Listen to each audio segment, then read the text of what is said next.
Bonjour, bonjour, je suis très heureux de vous retrouver ce matin, parler de l'actualité de la crypto-monnaie et du monde merveilleux de la blockchain. Alors ce matin, nous allons parler des BRICS. Voilà, et ce nouveau groupe-là qui est en train de bousculer l'Europe et les États-Unis. Alors c'est l'actualité du moment, parce que de nouveaux membres viennent de s'ajouter. Alors le paradigme du dollar est en train de changer de camp. C'est de ça que nous allons parler aujourd'hui. Ensuite, nous allons faire une parallèle entre l'économie traditionnelle et l'économie des crypto-monnaies. Alors, ça risque d'être une vidéo assez intéressante, riche en informations. Pour ceux qui viennent de nous prendre en marche, activez les cloches de notification. Abonnez-vous pour ne rien rater des prochaines vidéos. Avant toute chose, nous allons regarder rapidement les tendances du marché. Ensuite, nous allons partir, voir l'actualité sur les rouges. Vous voyez, tout le marché est totalement rouge de Shiba et puis le MNT, eux sont pratiquement au jaune et puis au vert. Alors PP même c'est un grand c'est un grand rouge qui nous présente ici. Alors regardez PP. Alors PP a pris un 0 de plus, il est à 6,08 actuellement. Avec malgré cela, malgré qu'il est en baisse de moins 17%. Alors vous voyez PP ici qui frappe aussi quand même 300 et quelques millions de dollars, et ça c'est pas quelque chose de négligeable. Par rapport à PP, en 24 heures il vous fait, malgré qu'il est en baisse, ça c'est sa baisse qui est là, il vous fait 334,24 millions de dollars avec une capitalisation boursière qui est autour de 348 millions de dollars. Du coup, vous voyez, il est à 6 chiffres après la virgule. Alors tout ça, ça démontre que malgré la baisse, certains crypto-monnaies quand même continuent quand même de retenir l'attention des utilisateurs. Alors quant à Shiba, alors lui, il est seulement à moins 1%. Alors lui, il nous fait 154 millions de dollars en 24 heures. Et donc, PP même a dépassé ici Shiba. Pendant que PP fait 300 et quelques millions, alors Shiba vous fait 154 millions. Alors tout ça, ça démontre, et ça c'est en 24 heures, tout ça, ça démontre que chacun essaie de tirer son épingle du jeu. Alors Shiba vous fait une capitalisation boursière de 4,77 milliards de dollars. Et il est 15e du marché. Ce qui veut dire la 15e crypto-monnaie la plus importante au monde. Voilà ce que c'est que le Shiba à cette heure actuelle. Alors avec 5,08, alors c'est la bonne période d'accumulation. Regardons le vieux père du marché qui est le Bitcoin lui-même. Alors il nous affiche un jaune ici. Lui il est à 26 000 dollars actuellement à l'heure de cette publication. Alors le Bitcoin nous frappe les 26 000 dollars. Alors ça c'est en temps réel. Alors tout ça, ça démontre que le marché vraiment est en baisse, tantôt 25, tantôt 26. Pour le moment, les BlackRock sont en train de ramasser d'abord. Quand ils vont finir de ramasser, ils vont laisser le marché repartir à la hausse. Voilà le vrai point. Donc maintenant, nous allons partir regarder l'article concernant les BRICS. Les BRICS, voici les nouveaux membres. Deux pays africains sont nouveaux membres des BRICS. Alors, deux pays africains sont dans le lot. Alors, de quoi nous allons parler ici. Alors, vous devez comprendre là que c'est assez intéressant tout ce qui se passe. Alors, le président sud-africain, Cyril, a annoncé l'admission de 6 nouveaux pays au sein des BRICS à partir de 2024, dont l'Arabie Saoudite, l'Argentine et 2 nations africaines, l'Égypte et l'Éthiopie. Alors, lors d'une conférence de presse, M. Ramaphosa a révélé la liste des pays qui intégreront ce groupe dans les puissances émergentes: Arabie Saoudite, Argentine, Égypte et Émirats Arabes Unis, Éthiopie et Iran. Voici ceux-là qui vont vraiment faire partie intégrante de ce groupe émergent. Et donc ces nouveaux membres là, qui sont-ils et qu'est-ce qu'ils vont apporter vraiment de nouveau dans ce groupe là? Alors c'est de ça que nous allons parler et à travers tout ce qui est dit ici. Alors, comprenez déjà que l'Égypte et l'Éthiopie représenteront ainsi l'Afrique au sein, voilà, de ce bloc qui amène, voilà, le nouveau bloc, c'est-à-dire les nouveaux entrants, à jouer un rôle accru sur la scène internationale, voilà, les années à venir. Alors, c'est de ça qu'il est question ici. L'Afrique du Sud était déjà là, représentant de l'Afrique, de nouveaux pays africains, Éthiopie, et voilà, l'Égypte, non des moindres. Alors, chacun avec ses capacités vient encore pour renforcer l'équilibre de ce groupe-là. Alors, les entrants, ceux qui viennent en tant que nouveaux membres, alors qui viennent augmenter ce groupe à 11 membres, alors qu'est-ce qu'ils vont apporter de nouveau à ce groupe-là? La question, il faut poser cette question. Si vous ne vous êtes pas posé cette question, alors il faut se poser quelle question? Qu'est-ce qu'ils vont apporter de nouveau par rapport à ces puissances déjà qui étaient, voilà, à l'œuvre? Alors, l'union comment a fait la force en 1990, le Brésil et la Russie, l'Inde, la Chine, l'Afrique du Sud, considérés à l'époque comme un groupement de pays en voie de développement, représentait en ce moment 5% du PIB mondial en 2011. Voilà, ils ont formé ainsi ce groupe qu'on appelle les BRICS pour peser, voilà, dans l'échiquier mondial. Aujourd'hui, il pèse 26. Alors, je vais entourer cette partie qui est très importante. Alors, aujourd'hui, ce groupe-là pèse 26%, dont 18% pour la Chine seule. Alors, 26% de l'économie mondiale, voilà ce que ce groupe-là représente aujourd'hui, alors avec ce renforcement des pays qui viennent se greffer. Alors, la réunion au sommet de Johannesburg, voilà, les 5 ont décidé d'accueillir 6 nouveaux membres. L'Argentine, l'Égypte, l'Éthiopie, l'Arabie Saoudite, l'Iran et les Émirats Arabes Unis. Alors, tout ça, c'est intéressant, voilà, pour vraiment faire peser, voilà, les brises dans l'économie mondiale. L'adhésion prendra effet à compter du 1er janvier 2024. Alors, à partir du 1er janvier 2024, ces nouveaux entrants-là, voilà, vont commencer effectivement à exercer dans ce groupe-là. Et donc, c'est intéressant ce qui est en train de se mettre en place ici. Alors, des entrants avec des atouts économiques variés. Voilà. Les BRICS représentent à eux, voilà, les 11 pays actuellement représentent 29% du PIB mondial. 3 points de plus, voilà, que voilà, ce que les 5 faisaient. Alors, tout ça, c'est intéressant pour l'évolution des BRICS. Alors, parmi les membres, l'exception, c'est l'Afrique du Sud. Aucun de ses membres originels du BRICS n'est venu aussi pour bousculer les nouveaux entrants. Les mieux classés ici, c'est l'Arabie Saoudite qui se place en 5e position sur les 11, mais avec un PIB quasiment 2 fois moins inférieur que, voilà, celui du 4e qui est le Brésil ici. Alors ça, c'est le statistique qui a été fait ici pour expliquer en fait toutes ces choses-là. Alors, tout ce qu'on doit comprendre ici, alors c'est qu'il y a un nouveau pôle qui est en train de se mettre en place avec l'économie mondiale. Alors les 5, voilà, qui viennent se positionner aujourd'hui représentent plus de 29% de l'économie mondiale. 29% de l'économie mondiale avec l'Éthiopie l'Éthiopie c'est qui? Alors c'est le 2e pays africain le plus peuplé après le Nigeria. Alors l'Éthiopie fait partie, alors va apporter ce qu'on appelle le caractère démographique à côté de la Chine, de l'Inde. Alors tout ça, quand on met tout ça à côté démographique, on se rend compte que les BRICS vont représenter désormais 46% de toute la population mondiale. Ce groupe que vous voyez, les 11 là vont représenter, voilà, ce nouveau record. Et ça demande vraiment, ça dit déjà que c'est, d'abord c'est un monde comment on appelle, de personnes, c'est-à-dire que de produits de consommation, voilà, parce que le fait qu'il y a une démographie assez importante. Pourquoi les États-Unis sont toujours puissants? Parce que les 52 États là seulement, là, ils peuvent faire les activités là-bas, entre eux là-bas.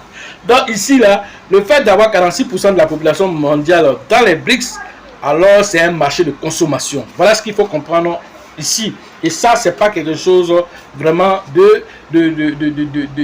c'est-à-dire que de banal. C'est pas quelque chose de banal. Alors, quel est l'objectif de tout ça? Alors, on dit que c'est pour réduire la puissance occidentale. La puissance occidentale à travers le dollar. Pourquoi? Parce que tous les échanges qui se font, voilà, au commerce international, tout se fait pratiquement avec le dollar américain qui représente 60% de tous les échanges. Alors, c'est ce changement de paradigme qui va se faire. C'est pourquoi il dit, deux pôles se sont constitués ici, pôle occidental, et puis maintenant le pôle des BRICS, aujourd'hui, qui fait un poids, alors qui se décentralise un tant soit peu, alors pour devenir très fort, alors de façon régionale et de façon mondiale. Alors, ils veulent faire un contrepoids. Un contrepoids à qui? Un contrepoids à l'organisme, à certains organismes internationaux qui existent déjà, tels que l'ONU, le G20, voilà, pour ne citer que ceux-là, pour faire un contrepoids à ceux-là, pour dire, à partir de maintenant, on compte aussi, nous aussi, on peut mettre des vétos ici, pour pouvoir changer l'ordre mondial. Voilà l'objectif qu'ils sont en train de donner. Alors, en affaiblissant le dollar américain, qu'est-ce que ça va apporter? Alors, pour nous, en tant que des personnes qui sont dans la crypto-monnaie, alors quelqu'un se poserait la question, mais ça apporte quoi aux crypto-monnaies? Oui, c'est une question légitime. Alors, ce qu'il faut comprendre, c'est que lorsque le dollar est en train de perdre en valeur, alors la courbe du Bitcoin monte. Il faut aller remarquer cela. Ça a été toujours remarqué. Lorsque le dollar est en train de perdre de la valeur, en train de perdre vraiment l'inflation en train d'agir sur le dollar, alors la valeur refuge devient le Bitcoin par ricochet. Alors, si le Bitcoin devient la valeur refuge par ricochet, ça veut dire que tout l'argent qui va circuler ici, là, une grande partie va se retrouver, voilà, dans le Bitcoin, dans le marché des crypto-monnaies, dans le marché de la tokenisation, avec un gars comme BlackRock qui est rentré plein pied. Alors, beaucoup d'argent vont circuler dans la crypto-monnaie, et notamment par le Bitcoin. Alors, le Bitcoin devient ainsi réserve de valeur. Réserve de valeur parce que, voilà, quand l'inflation commence à frapper fort, quand les États-Unis sont en train de faire augmenter l'inflation, alors les gens vont courir pour aller mettre leur argent où? Dans les crypto-monnaies, notamment dans le Bitcoin qui devient ainsi une réserve monétaire de même que l'or. Alors, étant donné qu'il a des caractéristiques encore plus intéressantes que l'or, alors le Bitcoin devient la réserve de valeur. Ensuite, ça lutte aussi contre l'inflation parce que les gens vont enlever l'argent. Voilà, parce que le pouvoir d'achat sont en train de s'améniser. Donc, du coup, ils vont enlever là-bas pour aller mettre tout ça dans une valeur qui, avec le temps, non seulement est déflationniste, et avec le temps prend de la valeur, c'est-à-dire dans un bien qui prend de la valeur avec le temps. Voilà ce qu'il faut comprendre à travers l'inflation. Alors, se protéger ainsi, voilà, ils protègent ainsi, voilà, la valeur monétaire de leurs biens. Voilà tous ces aspects que le Bitcoin envoie. Alors, si le Bitcoin évolue en termes de flux d'argent qui circule dessus, qu'est-ce qui se passe sur le prix? Alors, le prix que tu vois aujourd'hui à 25 000, 26 000 $, alors tu vas le voir à 1 million de $. Et alors, ne sois pas étonné. L'argent, c'est pas magie, ça arrivé. C'est à travers tous ces événements que toi, tu vois anodins. Et tu ne sais pas quoi ce que ça va venir. C'est-à-dire que lorsque ça va venir se positionner devant toi, que tu vas te rendre compte. En temps, ça s'est passé devant toi, France 24, partout. Tout le monde en parle. Mais toi, pour toi, bon, du tout, on ne parle pas de crypto-monnaie. Donc, quand on ne parle pas de crypto-monnaie, ça ne t'intéresse pas. Maintenant, c'est là que je viens ici pour te faire le rapprochement entre les deux. Voilà, pour dire que ces deux mondes-là, ils travaillent concomitamment. Alors, les uns influencent les autres. Alors, quand tu as de l'argent et qu'on est en train de faire diluer ton argent en banque, tu t'as mis l'argent en banque, et qu'on est en train de te dire que voilà, le sac de ciment que tu payais à tel montant est monté à tel autre montant. C'est 5 millions que tu avais mis en banque maintenant. Alors, tu avais prévu prendre ça pour pouvoir construire une maison ou je sais pas quoi. Alors, en train de te dire que tes 5 millions, ça ne vaut plus. Il faut aller faire un autre prêt bancaire encore. Alors que si tu prends cet argent, que tu viens foutre ça dans le Bitcoin, alors quelques mois, quelques années après, on te dit que voilà, là, 5 millions que tu as mis là. Alors mon frère, ce n'est même plus 5 millions qui t'attend. Tu as 20 millions, tu as 30 millions maintenant qui t'attend. Voilà ce que c'est que la valeur refuge. Alors c'est l'intérêt ici. Pourquoi on parle ici dans cette chaîne? Pour vous dire derrière le rapport entre les deux. Pour vous dire que les uns influencent les autres. Avec les BlackRock qui sont rentrés plein pied. Et en même temps qui sont en train de positionner où? Sur le leader du marché en cherchant en fait à mettre un ETF en place. Alors cet ETF n'est pas n'importe quel ETF, c'est un ETF spot. Alors qui va retracer le comportement du Bitcoin, mais en même temps ils sont obligés d'en avoir. Alors ils vont faire ce qu'on appelle du custody. Ce custody qu'ils vont faire là, ça sera au niveau de Coinbase, c'est-à-dire BlackRock va payer, mais BlackRock ne va pas garder. Puisque la SEC veut voir clair dans ce que BlackRock fait, pour ne pas que, en tant que leader du marché traditionnel, va venir encore leader du marché, voilà, des crypto-monnaies venir manipuler, parce qu'ils ont plus de 9500 milliards de dollars qui manipulent. Alors ils peuvent payer tout le marché même de la crypto-monnaie en un clic s'ils veulent. Le marché de la crypto-monnaie actuellement même ne vaut même pas comme 1000 milliards. Alors eux, ils manipulent plus de 10 000 milliards. Alors un tel gars comme ça, est-ce qu'il y a quoi qui peut le faire peur? Alors il faut le surveiller. Donc la SEC demande à ce qu'ils aillent déposer les pièces, c'est-à-dire des bitcoins qui vont payer, l'accumulation qu'ils vont faire. Donc allez garder ça sur Coinbase déjà, parce que Coinbase est déjà dans les archives là-bas. On sait comment Coinbase travaille. Il ne peut pas venir manipuler le prix pour ne pas que BlackRock. Voilà un peu l'importance, voilà, que la Fed donne à l'ETF avant de pouvoir délivrer le mais comme actuellement le marché a chuté, dès qu'ils vont finir de ramasser pour le marché va remonter. Et voilà de quoi il est question ici. Alors voilà l'intérêt que voilà les BRICS ont aujourd'hui, c'est la volonté de faire ce qu'on appelle la dédollarisation. Voilà, et cette dédollarisation qui est en cours actuellement. Pourquoi? Parce que l'Arabie Saoudite est un poids important au niveau du pétrole. L'Iran est un poids important au niveau du pétrole. Tous ces deux-là, alors, faisaient les échanges en dollars. Maintenant, là, c'est plus en dollars. Au départ, les BRICS ont décidé de faire quoi? Ils vont faire les échanges entre les monnaies locales. Voilà, on va échanger entre le yuan, on va échanger, comment on appelle le dollar. C'est-à-dire chaque pays va utiliser ses dollars pour faire ses échanges. Voilà ce qui va se passer au départ. Et ensuite, maintenant, ils vont mettre en place voilà, une monnaie commune, notamment une crypto-monnaie qui est en vue déjà. Ils sont en train de parler déjà de crypto-monnaie. Alors, cette crypto-monnaie qu'ils vont créer là, alors ça sera maintenant la monnaie commune. Voilà, utilitaire entre les BRICS. Alors, comme les BRICS sont déjà devenus puissants, alors ils représentent 29% du PIB, alors ça devient maintenant cette crypto-monnaie qui sera utilisée va forcément travailler avec une blockchain. Et cette blockchain interagit avec les autres blockchains. Alors notamment c'est l'argent qui trouve plusieurs circuits pour entrer dans le monde de la crypto-monnaie. Voilà l'impact de ce qui est en train de se mettre en place devant tes yeux sans que tu vois que ça vienne jusqu'à ce que ça se retrouve dans ton assiette. Alors ton argent que tu donnais comme popote, maintenant on te dit il faut doubler cela maintenant pour avoir la même quantité de riz, pour avoir la même quantité de sauce et les mêmes les ingrédients qui sont dans la sauce. Et voilà, ta viande, ta quantité de viande, ta quantité de poisson, ou la qualité de tout ce que tu veux manger là. Alors tout ça là, ça vaut un prix. Alors si l'inflation touche là-bas, là tu comprendras que quand madame viendra s'arrêter devant toi mon frère, c'est que tu as donné tes 5 000 francs que tu as donné, ça ne peut rien faire dans le marché là. Voilà, si tu n'es pas sûr alors dans le marché. On te dit, voilà, les deux, comment on appelle, boules de tomates qui coûtaient, je ne sais pas, 100 francs, c'est passé à 300 ou à 500. C'est là que tu vas te rendre compte que l'inflation, là, déjà, c'est arrivé ici. Donc, voilà un peu ce qu'il faut comprendre à travers, voilà, toutes ces informations assez intéressantes. Alors qu'il faut se préparer à l'impact. En faisant une formation, en faisant la formation, cela vous permet de vous préparer à l'impact, de savoir sur quelle crypto-monnaie tu dois te positionner pour pouvoir accueillir ce flux d'argent, parce que ça va circuler par le Bitcoin. Mais après le Bitcoin, ça va descendre sur les autres crypto-monnaies. Mais c'est quelle crypto-monnaie? C'est sur quelle crypto-monnaie ça va descendre? C'est la question là qu'il faut se poser. Alors, c'est là que la formation trouve son sens, pour que tu puisses, voilà, sentir cela venir et te positionner au bon moment. Voilà vraiment l'impact des BRICS sur l'économie mondiale. Donc, nous allons nous arrêter ici aujourd'hui et dire aux uns aux autres, pour ceux qui veulent se former, alors de venir au niveau, voilà, ceux qui veulent faire la formation, le numéro se trouve dans la description de cette vidéo et sur la vidéo, rentrez en contact avec nous pour pouvoir profiter de l'écosystème merveilleux des crypto-monnaies. La formation prochaine au niveau de Mans, c'est prévu le 2 et le 3 septembre prochain. Rentrez en contact avec le grand leader qu'on appelle Nyawa pour les différentes inscriptions. Abidjan, cette formation spéciale vous accueillera auprès, voilà, du leader Bill, le leader Elisabeth, le leader, voilà, Georgette pour les différentes inscriptions. Et cette formation aura lieu, voilà, le 9 septembre prochain à la Bourse de Travail de Treichville. Alors, concernant les autres formations, concernant par exemple la ville d'Abengourou, alors ça se tiendra le 22 et le 23 septembre prochain après Abidjan. Rentrons en contact cette fois-ci avec le grand leader qu'on appelle Yapi pour les différentes inscriptions.